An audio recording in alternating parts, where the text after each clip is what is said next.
Jadi aku mau bahas beberapa topik yang sering muncul di tryout-tryout SNBT yang mungkin aja keluar di ujian besok. Aku udah rangkum beberapa topik dari buku ini yang sering muncul itu apa aja. Jadi langsung aja kita bahas sekarang.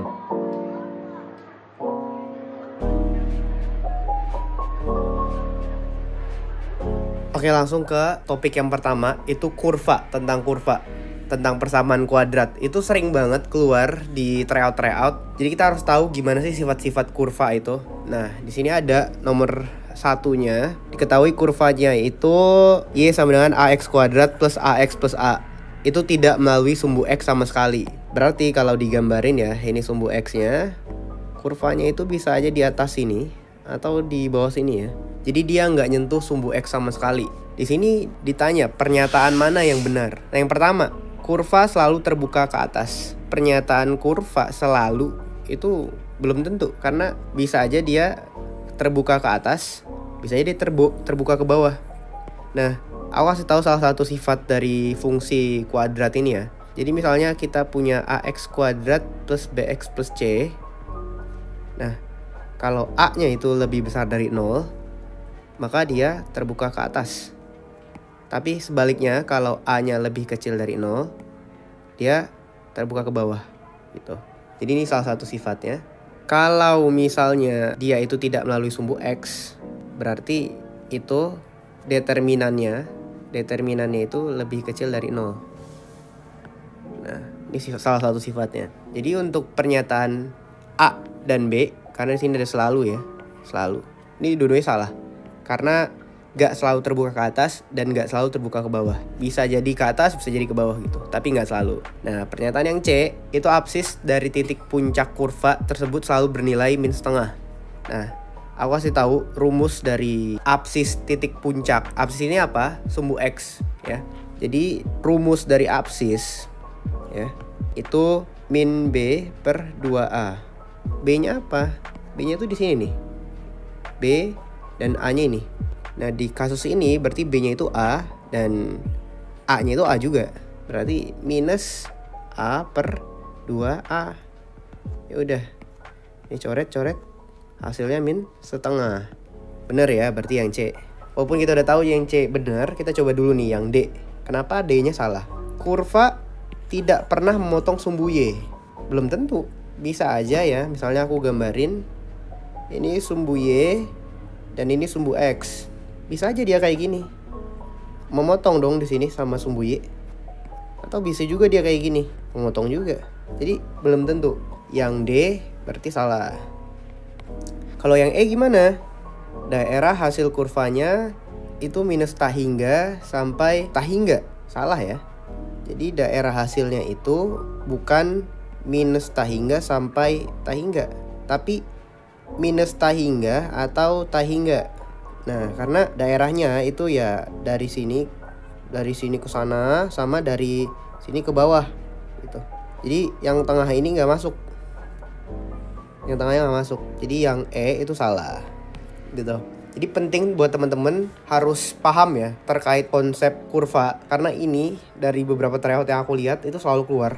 Next, kita bahas soal kurva lagi buat nambah pemahaman kita. Nah, di sini soalnya bilang dia punya fungsi fx X kuadrat min 4X plus 5 memiliki dua titik potong dengan garis sebagai berikutnya, ada 4. Maksudnya dia punya dua titik potong dengan garis itu gimana? Nah, let's say ya, aku gambarin kurvanya misalnya nih. Ini kurvanya nih, set. Ada suatu garis set yang punya dua titik potong. Tuh.